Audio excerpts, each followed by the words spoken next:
So today, as folks are still joining, we are going to hear about the biggest threats to Arizona ecosystems in the form of invasive plants. So if you just are joining now, feel free to type up in the chat where you're coming from and your least favorite plant. My name is Sarah Truby, and I work for Sky Island Alliance. I'm the Habitat Conservation Manager there. And today I'm joining you from our Tucson, Arizona base, where the Sky Island Alliance office sits on the lands of the Tohono-O'odham, Pasquayaqui, and other indigenous people. My colleague Amy will be pasting a link into the chat for you to learn more about these lands. So today I am really excited to introduce Kim Franklin, from whom we've had a talk actually earlier last year. Kim is the Associate Director of Conservation at the Arizona-Sonora Desert Museum. Today, Kim will talk about how non-native and invasive plants, like the ones that we've already been putting into the chat, like buffelgrass, fountain grass, brome, and stinknet, are altering fire regimes in the desert, causing fires that were once very rare in this landscape. We'll learn about what's called grassification, or the transition from our traditional natural landscapes into fire-prone grasslands. As a reminder, during the talk, we'll have Kim pop on here and share her slides, but during the talk, please remain muted and feel free to type questions into the chat. And then at the end, I'll make sure that we get to those questions. So with that, I'd like to pass it over to Kim. You can share your slide. Okay. Let's see here.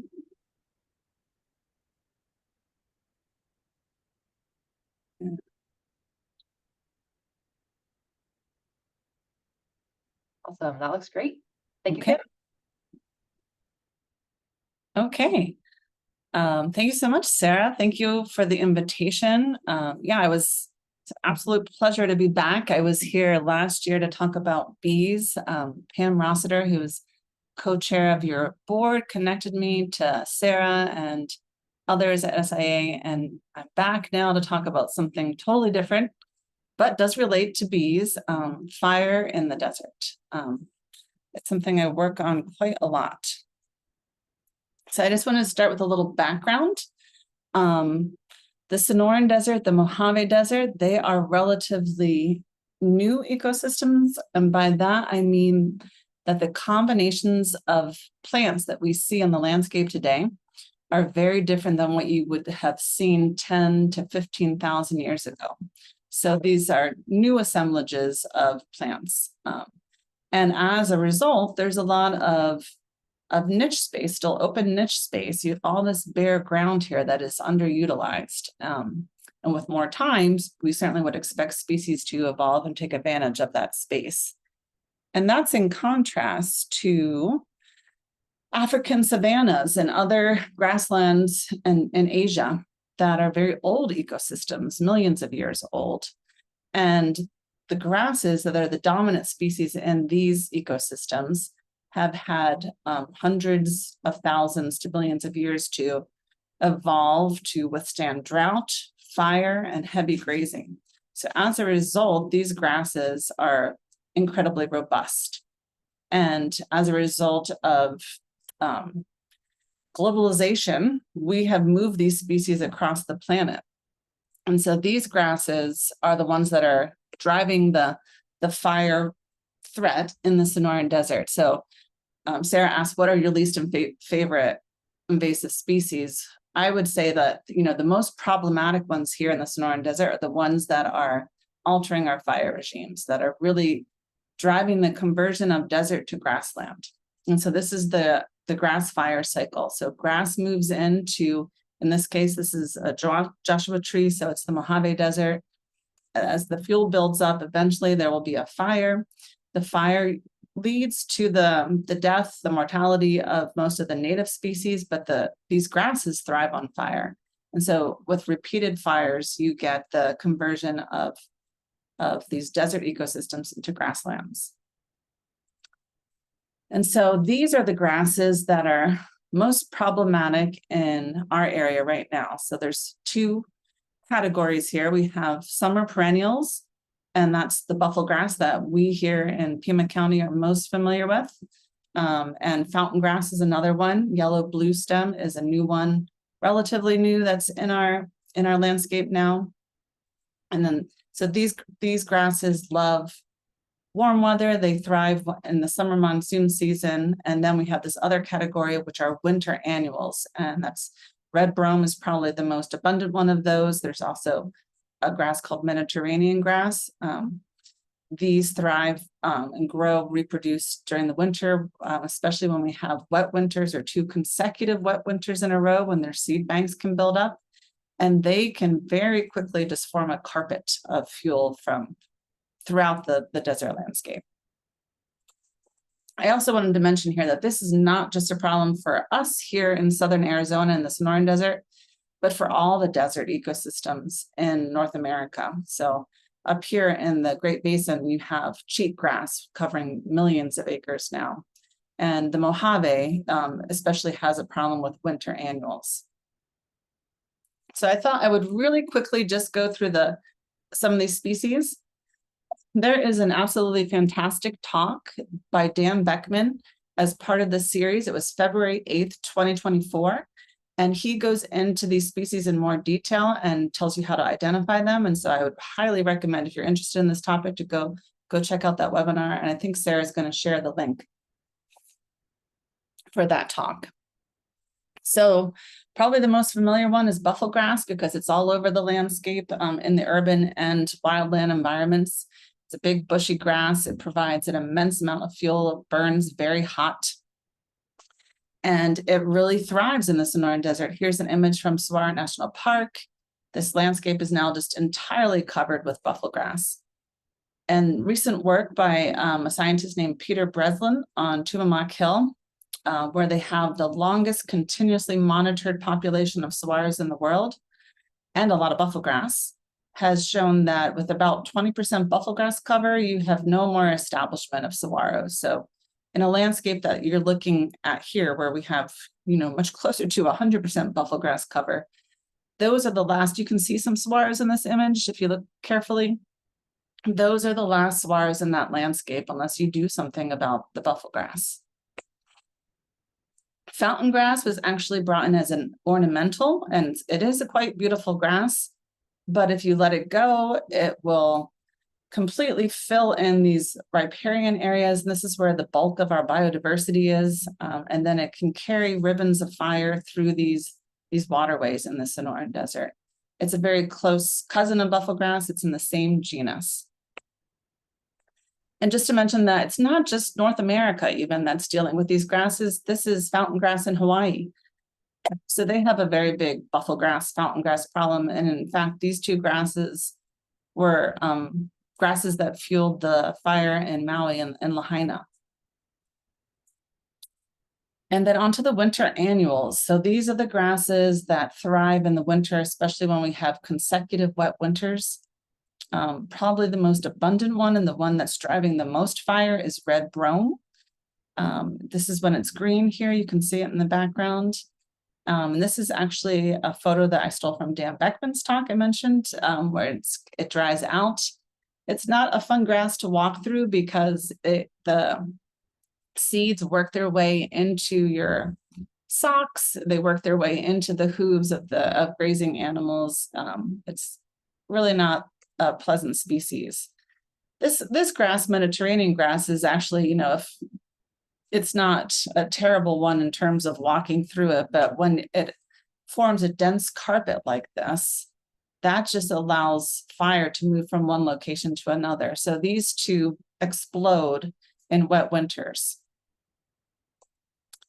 Here's an image from Tonto National Forest from Mary Latta. Mary Latta is a scientist who works for Tonto, and has done incredible work on trying to understand the change in fire regimes up in the northern part of the Sonoran Desert, especially on Tonto. And you can see this entire area has been filled in with red brome and some schismus.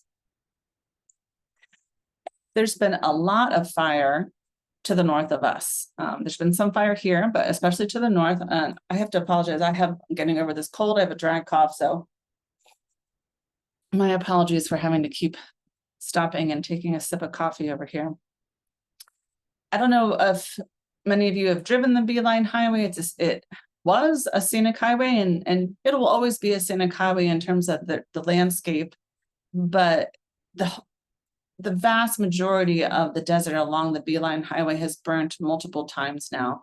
And the saguaros that are left standing are the living dead. These are the last saguaros in that landscape. And so these fires are driving the loss of this iconic species that really defines our culture and the Sonoran Desert.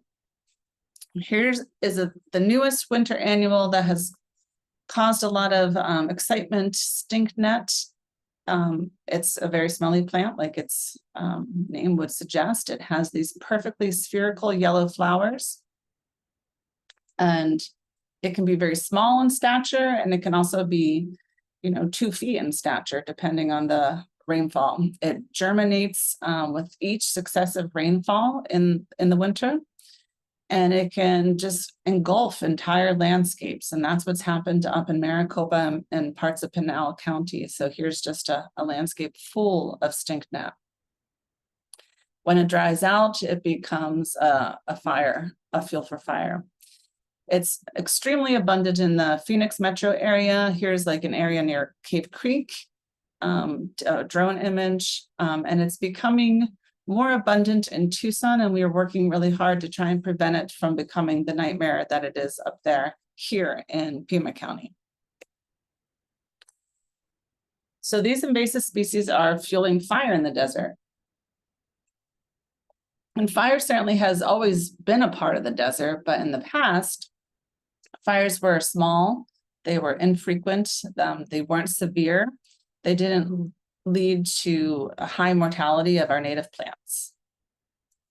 There's been a lot more fire and continues to be more fire to the north of us in the Phoenix metro area in Maricopa and Pinal counties. And this is just to show you, just really briefly, that the reason for that, this is Phoenix rainfall over here on the left, and this is Tucson across the course of a year.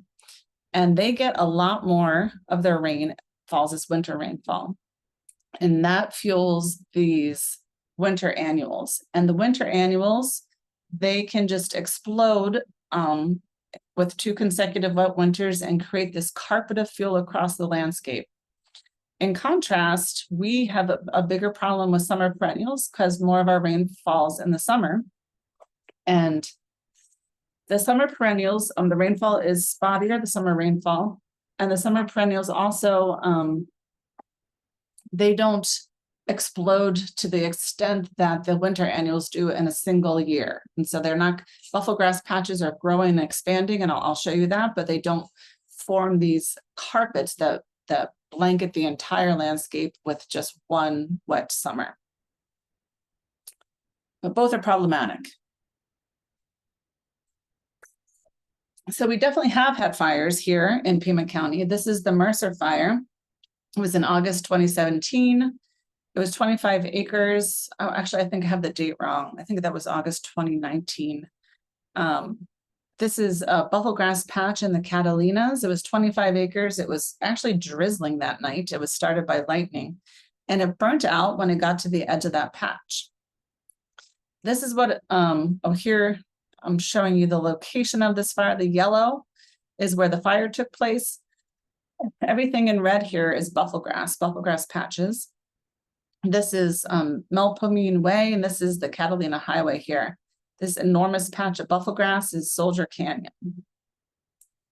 And this is shortly, like a week or so after the fire. And so you can see the damage done. So some of the taller saguaros will probably survive that fire. The smaller species, the palo verdes are largely already gone. The smaller cacti are not going to survive the fire. So just to give you a sense, and I just Googled it on Google Maps to see if I could see it. You can see the impact of these fires. If you just go on Google Maps and look at the Catalinas, these areas that are like giant green patches, this is obviously a summer image. This buffelgrass is green here, and they show up very clearly. We've had lots of fires to the north of us. The Woodbury fire was 124,000 acres in June 2019. In 2020, you probably all remember that year where it was just kind of apocalyptic in our region. We had the Bighorn fire was happening down here, and then an even bigger fire called the Bush fire was happening up in the Phoenix metro area. Together, they burned nearly 1 million acres. Here is an image of helicopters dropping water in the Catalinas during that fire. That same year, 2020, there were fires across the Southwest. And so this was a fire in Mojave National Preserve called the Dome Fire. And just to show you the same thing is happening there. This is a landscape that becomes dominated with red brome and schismus after wet winters. And it was about a 43,000 acre fire, and they estimate about 1.3 million Joshua trees were lost. And Telegraph fire after 2020 and 2021, almost 200,000 acres. And I could go on and on with all the fires that we've been having, but that's just to give you a sense of the scale of the problem. One of the things that is so problematic about introducing fire in the desert is that in the past, the desert used to serve as this fire break between these ecosystems that are higher in elevation, grassland, chaparral, woodlands, and forests, which fire is a normal and healthy part of those ecosystems. So fire should be taking place on the top of our Sky Island mountains. But when you add all this fuel into the desert, now that fire break between those naturally burning ecosystems and our cities where we live is gone. And so now you can have fire moving up and down the mountain without any break to stop it. And just to give you a sense of that, this is an outline of the Bighorn fire in the Santa Catalinas on June 21st. And this is June 22nd, 23rd. So the fire was moving that way. All this aqua color is buffelgrass. And so you can see that these patches of buffelgrass are getting quite large and filling in, and really, this is like the edge of the grassland here, are filling in that fire break between the forested ecosystems and then the cities where we live. The green area here were people who were under orders to be ready to move, to evacuate, and the yellow here is people who were at the next level up to be set to evacuate. And there were a lot of evacuations during the Bighorn fire. And then there's lots and lots. If you check the news up in Phoenix area, there's always fires going on. Here's the Diamond Fire in 2023. And this is just to give you a sense that these fires are happening basically in this wildland urban interface. So they're doing these drops of fire retardant in like very close to communities. So it's not a situation unlike what we saw just recently in LA. This is a 2024 fire. It was called the Wildcat Fire. These people, the size of them represent population. This is the McDowell-Sonoran Preserve. Some of you have probably visited there. You can just see how close these fires are getting to where people live. And even small fires like this. So there's lots of fires that are under 1,000 acres that are taking place every year. And if you get enough of these small fires in the wildland urban interface surrounding the places where we live, you're just going to get this transformation of desert, the reason that so many people live here and want to live here, into grassland.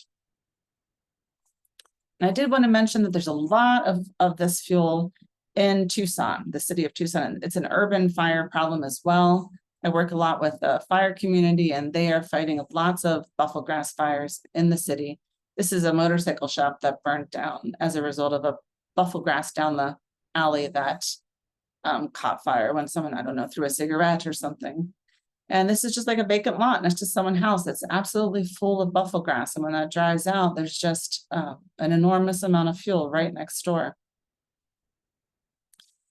In addition to just the threat that fire presents itself in terms of burning the landscape, burning our infrastructure, they have a lot of impacts on air quality. And that was probably most obvious to us in 2020 when there was fires burning in our own landscape.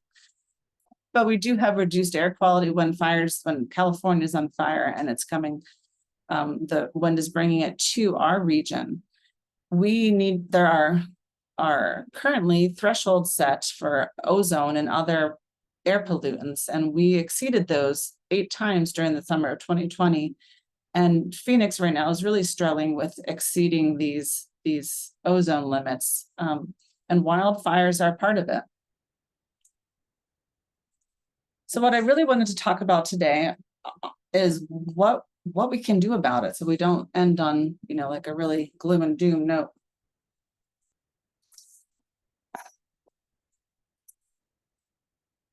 So in 2017, I and others co-founded what we call the Sonoran Desert Cooperative Weed Management Area. This was built on the foundation that was laid by a group of very forward-thinking people in our community that had established a nonprofit. It was called the Southern Arizona Buffelgrass Coordination Center. And that nonprofit did a lot of great work for the 8 years that it existed. It was a very, very small operation with one executive director. And when she retired, they handed that job off of coordinating the regional effort to combat buffelgrass to the Desert Museum. And that's when I founded this organization, the Cooperative Weed Management Area. It's not a 501c3, it's an informal organization, and it brings together all the land managers and stakeholders across the region who are dealing with this issue. I did want to say that cooperative weed management areas are a thing. They exist in other states throughout the West. In fact, we are probably the only state west of the Mississippi that has no state or significant county support for cooperative weed management areas because they're recognized as a best practice. We are working really hard with the Arizona Department of Forestry and Fire Management because they are very supportive of our cooperative weed management area and would like to see more established across the state. And so it's been very successful. It's the foundation of our efforts here in Pima County to combat stinknet.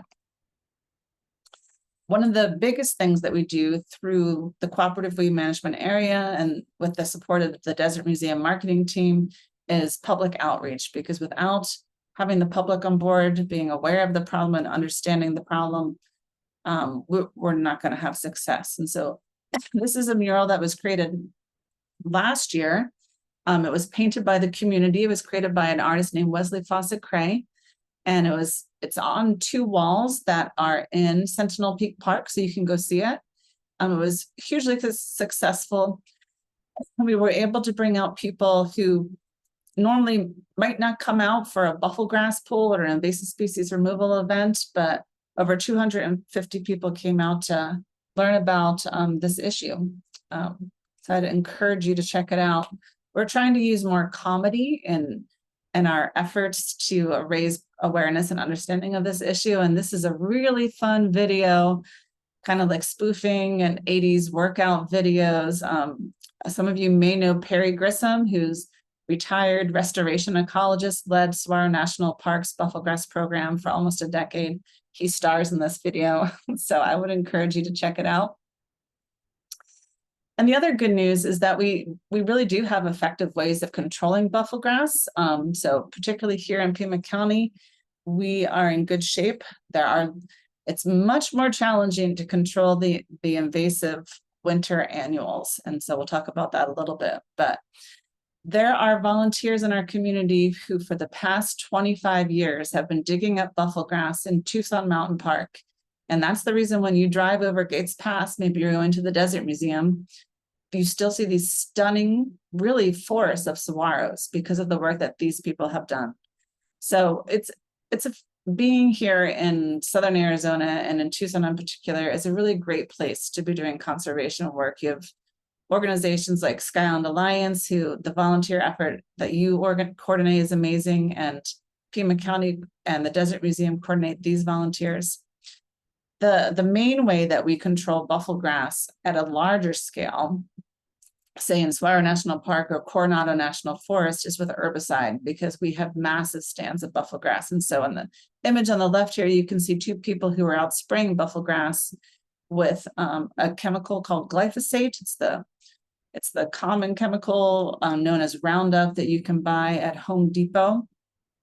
It's one of the least toxic chemicals that you can treat buffelgrass with, and it's very effective. And I'd be happy to talk to people. I know it's a very controversial herbicide, and I'd be super happy to talk to anyone about their concerns about using that. But land managers are really, in a tough position in that you let the buffelgrass go and you lose that ecosystem. It becomes a different type of ecosystem, or you use an herbicide to control it. So this is just some data from Saguaro National Park. They've been working on buffelgrass control since 1997. And we looked at the last 10 years of buffelgrass control to see how effective it was. And in areas where they haven't treated, buffelgrass patches expanded. But in areas where they have been treating, there's good evidence that they've drastically reduced the size of these patches. And that's what this graph shows. It shows that they were able to find the big buffelgrass patches and they treated them, and then the buffelgrass cover goes down. But these small patches often go undetected, these very small patches of buffelgrass, and they go untreated and they increase in size. So it's like this, it's like playing whack-a-mole, always trying to find the next buffelgrass patch. One of the things that I've really been working on is the data management and mapping effort, because we know where you can look up at the Catalinas and you can see the buffelgrass, but you have more buffelgrass than you can possibly treat with your budget. And so you have to figure out how are you going to prioritize? And so you need a map of buffelgrass to figure out where you're going to prioritize your treatments this year. Moreover, when policymakers or funding agencies say, well, show us that you've been effective, you need to be able to show, hey, we had 500 acres here now we're down to 300 acres. So this type of data it's not easy to collect it on the ground. So here you can see it. This is from 2007. At this point, these patches in the Catalinas have grown probably and coalesced into even larger patches. And this map was created by just looking at Google Earth. So we're working on a method to crowdsource this mapping so that another way you might be able to volunteer with this effort would be to help us map it in these various landscapes where buffelgrass is dominant. Zooming in, you can see we just hand digitize these buffelgrass patches. And in Google Earth, you can get images from different years. So the solid red is from 2017. And then the outlined red is from 2023. And you can see that most of these patches grew in size and are coalescing in that time period. Google Earth is not the best way to do this in the sense that you're at the mercy of whatever imagery they release. We can't, sometimes the imagery is great, sometimes it's not. So recently we've been working with a scientist to collect very high resolution aerial imagery, not with drones, but with fixed wing aircraft, because you can collect imagery over thousands of acres quickly at as fine a resolution as 1 centimeter. And so here you can see this is the wildland urban interface in the Catalinas. And if you'd start to spend some time looking at it, you can see that this is a buffelgrass patch here, and it's here and here. And so we think this is going to be a good way to help us really get a handle on the extent and distribution of buffelgrass across the landscape. And there are folks doing the same type of work with other species, especially stinknet, with a lot of success right now. So some of the challenges that we're facing are that public land managers' budgets are insufficient. And not only that, they're inconsistent and unpredictable over time. Though some people would say that we could have predicted what was going to happen to budgets, with the change in the administration this time. The budgets are siloed. It's very easy to share these resources across the landscape to tackle this problem that doesn't obey jurisdictional boundaries. Another really big problem that we have is that we don't have enough contractors who are capable of doing this work. And so even if we had unlimited funding, we wouldn't have enough people to hire to be able to do the work. And then the last problem I put here was the lack of an early detection rapid response system. So early detective rapid response is the best management practice when a new species like stinknet moves into your environment. The most cost-effective way to manage that problem is to stamp it out early before it becomes the size of the problem that, say, it is in Phoenix right now. And almost every state in the nation has some sort of early detection rapid response program or system set up, but Arizona is different. We're working on that. We're trying to develop something and working with the state on having them take over something once we have it established. So here, just to see where you are on this curve, like in the beginning, when a species early on, when it's just introduced, you can eradicate it. With stinknet, we're not going to eradicate it at this point. There's too much coming in from Phoenix, and there always will be. And so we're in containment. Buffelgrass is well established here, and it's a long-term management program. I like people to think about this problem that we have now as something like road maintenance. It's something that now is just part of our environment. And if we want to preserve the places that we've set aside, we can't just set aside land and assume that, okay, it's going to be safeguarded for future generations, because these invasive species invade even undisturbed habitat. And so it's something that we have to include in just our base operating budgets. But it's a really big problem. And so there are a lot of questions that we need to answer as a community. And this is the work that I'm really focused on right now. One is, do we save the deserts, or do we just resign ourselves to having combustible grasslands? Some work from scientists with the Forest Service have shown that in the state of Arizona, about a third of the desert shrubland vegetation is being converted to a different type of ecosystem that's dominated by annuals every decade. So a third every decade since the 1970s, which doesn't give us a lot of time to decide, what to do about this. Who gets to make this decision, and with what consensus and authority? How much will it cost? And what are we willing to pay? Who is going to pay that cost? How do we overcome the political obstacles and garner political will? How are we going to organize ourselves to do this work? How will we know if we're succeeding or failing? That goes back to data management. How long is our commitment? And if we fail, or if we decide to do nothing, then how are we going to adapt to this new landscape where fire is a regular part of our ecosystem?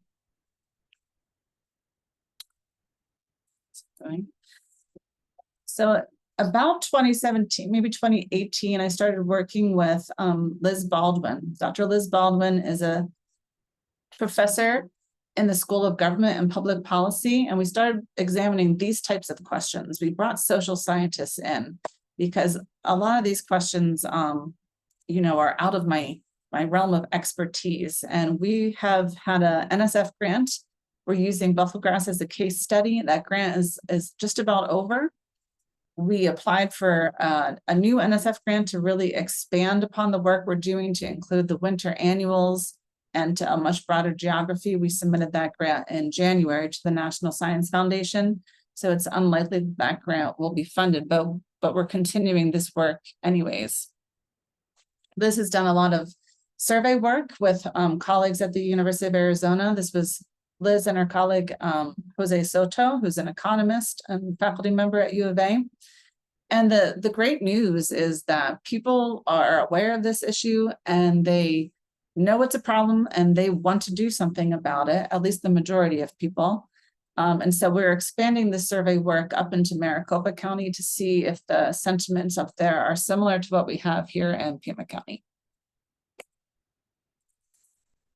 I've even worked on bills this was a bill that we drafted with Congresswoman Kirkpatrick, who then retired before this bill was moved forward through the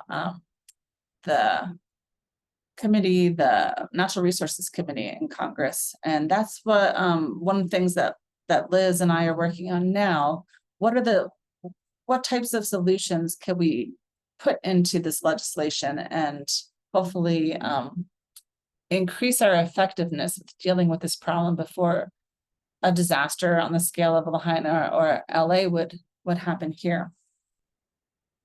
And a big question that I think a lot of people in our community are interested in are, can we create refugia? And by that, I mean, it's certainly not possible that we're going to protect all of the Sonoran Desert. We're certainly not going to be able to restore large parts of the Sonoran Desert that have burned repeatedly. So, for instance, in Tonto National Forest, they have more Sonoran Desert vegetation than we do here.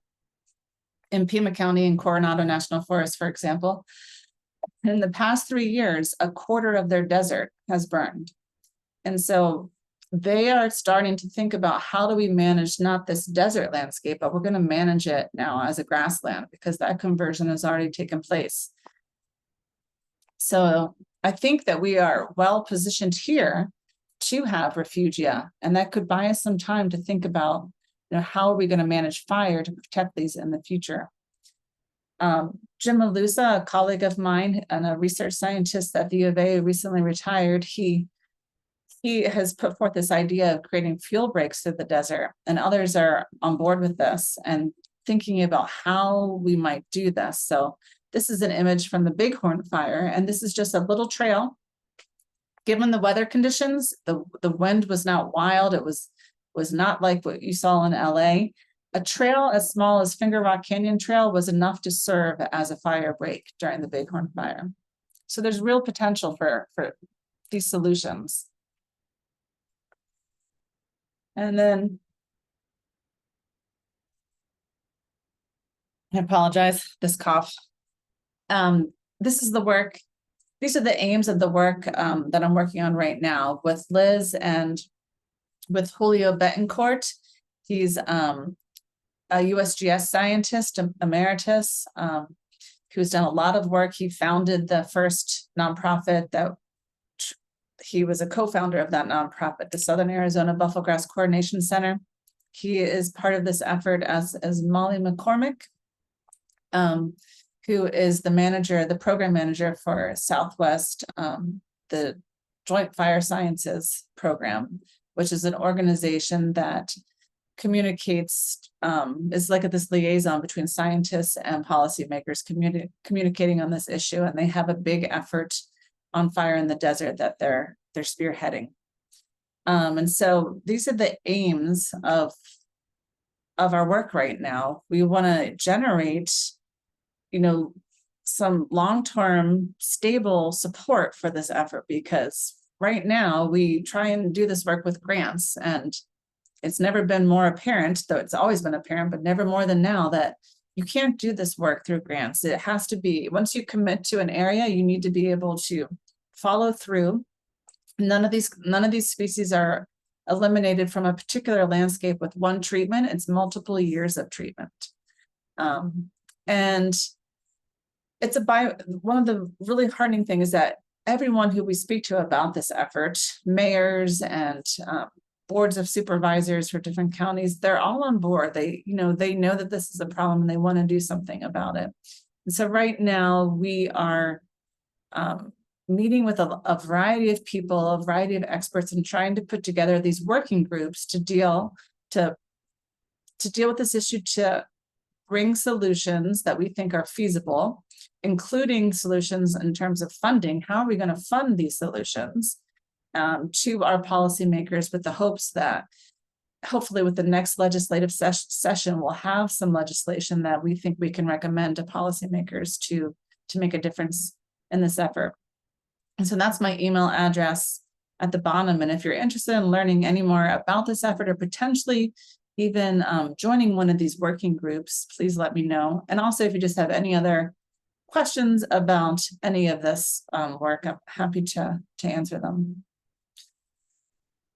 This is a beautiful photo by Paul Maroka, a local artist, taken from the top of Tuamac Hill. That's an area where we do a lot of work at the Desert Museum in collaboration with the University of Arizona, trying out different treatment methods on buffelgrass, because it's heavily infested with buffelgrass. And we're going to actually try out some targeted grazing next door on Sentinel Peak Park.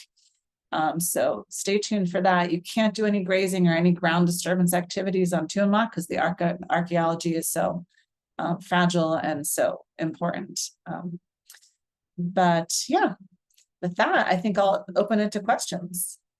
Awesome. Thank you, Kim, so much for that very sobering discussion, both about the threat and then also what all y'all are working on at all the way up to the policy level on this. I apologize for this cough. I'm so sorry. Don't even know. Thank you. Thank you for giving the talk despite that. If anyone has questions, please feel free to write them into the chat. I have a couple to get us started.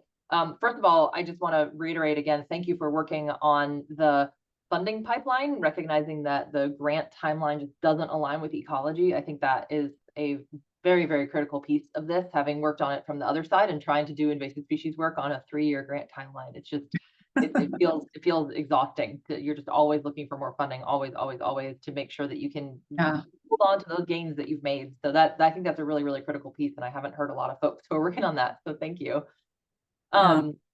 I do have a question because about, you're mentioning the sequence of wet winters and how that can contribute to population booms of these plants.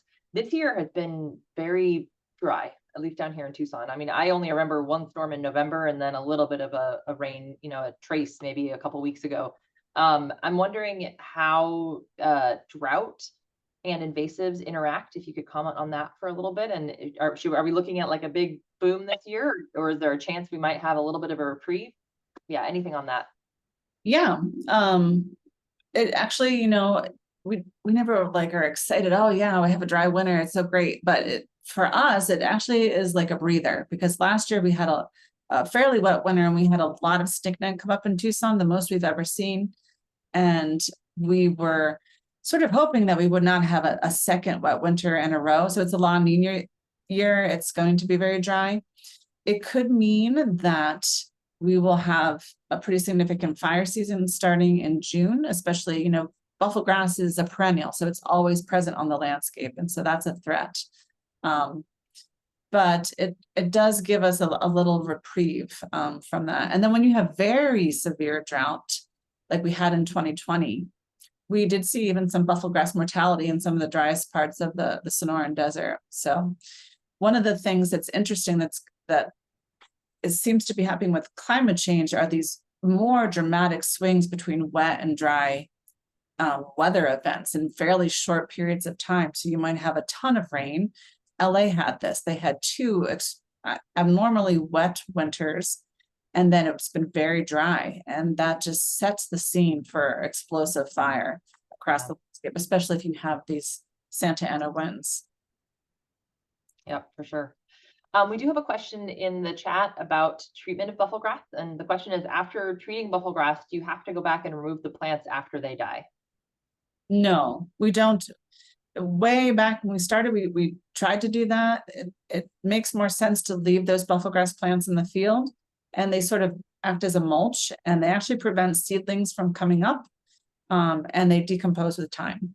So in some sense, it would be great to get rid of them right away, because for a while they're still fuel, but it's just impossible to carry all of this buffelgrass out of those landscapes.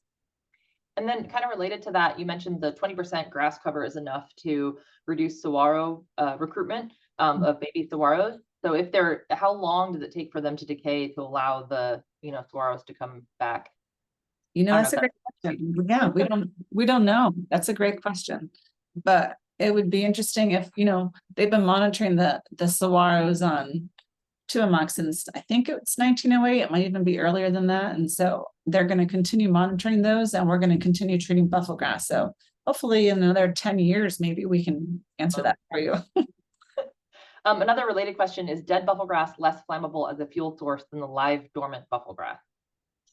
Yeah, you can pile it into these piles, and then we put rocks on top. And so you can greatly reduce the fire threat. Even if you can, so Hermosillo, the capital of Sonora, they have an enormous amount of buffelgrass. And what they've been doing is just digging the buffelgrass away from the base of trees and cacti to save those trees and cacti in the next fire, because they're beyond the point of even trying to eliminate it from certain parks or whatever, but just by removing it from proximity of our native plants, you can save those plants. Gotcha. Okay. We have a really great comment with some context around livestock and overgrazing and how that played into this whole process. And I wonder if you can maybe comment on that a little bit. I do not feel qualified to really comment on that in terms of, I think that's a bigger probably issue in with the winter annuals. I would, Mary Lotta would be a great person to talk to about that up in Tonto. Definitely buffelgrass is invading here, and the winter annuals as well. Like Tucson Mountain Park hasn't been grazed in, I don't know, however, a long time.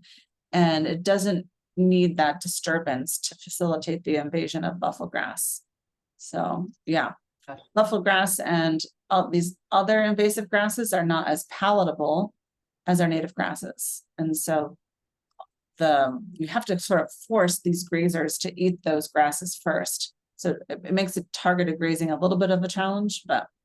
Gotcha. Are you trying targeted grazing with cattle or with goats or sheep or other animals, or? You're going to try only with sheep. Goats like to eat too many shrubs and other things. And cows are too big to put on the landscape in like Sentinel Peak Park. Sheep like grass. And so we're going to have very well-defined paddocks, little areas where buffelgrass is the primary food for them. And we're going to first graze it, but buffelgrass will thrive after it's been burnt or grazed. So after that, then we will use herbicide to spray those plants as they start growing. And anecdotally, all the evidence points to it being much more effective you can eliminate the infestation with a single spray with a lot less herbicide if you do it that way than if you spray those fully mature grown plants that have a ton of biomass. Gotcha. Okay, that makes sense. Yeah. We're having a great discussion. There's a couple folks weighing in the chat about different aspects of grazing and grasses and all of that. So I think this question is just a clarification on what you were asking before. Even if there was more native grasses in the bare ground or on the saguaros, it was likely less fuel heavy than the buffelgrass. I think that was kind of the. Yes, yeah. For sure. So the native grasses definitely are just a small fraction of the biomass that a buffelgrass plant does. Can provide. So buffelgrass, it provides so much fuel that it burns at temperatures hot enough to melt aluminum. I think it's 1500 degrees Fahrenheit. So it's super hot. And so you would have had low intensity fires in the Sonoran Desert, and after very wet winters, when all these winter grasses, or even wet summers, when there's a lot of fuel on the landscape, but that amount of fuel would still have been just a small fraction of what you get now with these invasive grasses in a wet winter or wet summer. Gotcha. Yeah. We do also have a question about whether there's been a noticeable decline in baby saguaros in Tucson Mountain Park in recent years. I don't think there's any data on that, but anecdotally, you could ask the people who have been there. Some people have been pulling literally for 20 years. They're still out there pulling. And so I've been pulling out there too. And you do see baby saguaros. So cool. I think I think we're probably doing okay. I have another question that I'm going to throw in as well about neighbors. And, that study sounds really interesting, asking folks whether they want to help combat invasive species. But me personally, I've been working on it on my own little parcel. How are any of your strategies or any of your work geared towards, how do I convince my neighbors or like the folks across the alley that like they also need to work on the, the Bermuda grass, the buffelgrass that's coming up in our shared alley space? And yeah, what could you envision in that, that type of interaction that might help? Yeah, I think that's a great question. I think that's something that we have to think about, that we have to consider ourselves stewards of the landscape of the desert. That practice where we just set aside land and say, okay, we did it. We set aside the land. It doesn't work. And so there's a great blog post that Tucson Audubon Society, which is now Tucson Bird Alliance, they have a blog, and there's a post just about that. How do you get your HOA or neighborhood association on board with pulling buffelgrass? And not everyone's going to do it. it's surprising how many people do it and then find it kind of addictive. And so, especially right now with kind of all the turmoil going on in the world, we've had more first-time buffelgrass pullers show up for pools, and just really they come back and they just enjoy spending that time in the desert doing something where they can see the impact right there, right now, and then knowing that they're just building upon decades of work by others. So, Yeah, it's a very collaborative stewardship kind of approach for sure. And I think it's also just good for your brain. It feels good when you do it. Yeah, when things are stressful, you go take care of other creatures and plants, and that's kind of what. We do have a quick question about Bermuda grass as well, and whether that also is fueling fire in our landscape. Yeah, Bermuda grass needs more water than, say, these other grasses, and so you will find it as a problematic species in riparian areas. And there, I think it could fuel fires, but it's not to the degree that these other grasses are. And people use it in their yards, and in that sense, they keep it mowed and keep it, so it's not a fire threat in that sense. Gotcha. I did like what you said about, but the ribbons of fire, and how these riparian areas, if they do get invaded by fountain grass and these other grasses, could actually still carry fire. Tamarisk too is one, and fuels fires in these riparian areas. For sure. Well, Kim, I think we're wrapping up the questions that I've seen in the chat. I just wanted to thank you again for this talk, and let everybody know on the call that there will be a recording, and it'll be posted on our website. It might be more like Monday, not immediately after the talk, that we'll get that up, but you will get an email about that, as well as some of the other links that Kim offered during her talk that we can share. And hopefully also you're willing to have your email address in that, so that if folks want to reach out, they can reach out. For sure. There's great resources out there. I'll make sure to share them with you. Fantastic. Perfect. Yeah. And if you were inspired by Kim's talk, I will say that Scott Island Alliance, as well as a number of other organizations regionally, are working on invasive species problems. Please feel free to check out our calendar. Right now, we have a project on arundo, which is a lot bigger than buffelgrass, but also very satisfying to remove. And we have a couple of other projects that we're launching pretty soon. Our spring calendar is going to be online very shortly. So please feel free to sign up for that, or also, honestly, if you just Google buffelgrass removal in Tucson, you'll probably find 20 organizations that are working on particular aspects of invasive species removal. So I hope you all join me in thanking Kim again for this wonderful talk, and for all of the incredible work that you all are doing, both from the landscape scale all the way up to the policy scale. Thank you so much. And thank you all also for joining us today, and I hope that you have a great rest of your day. Thank you so much. This is great. Thank you so much. Thank you. All right. Bye.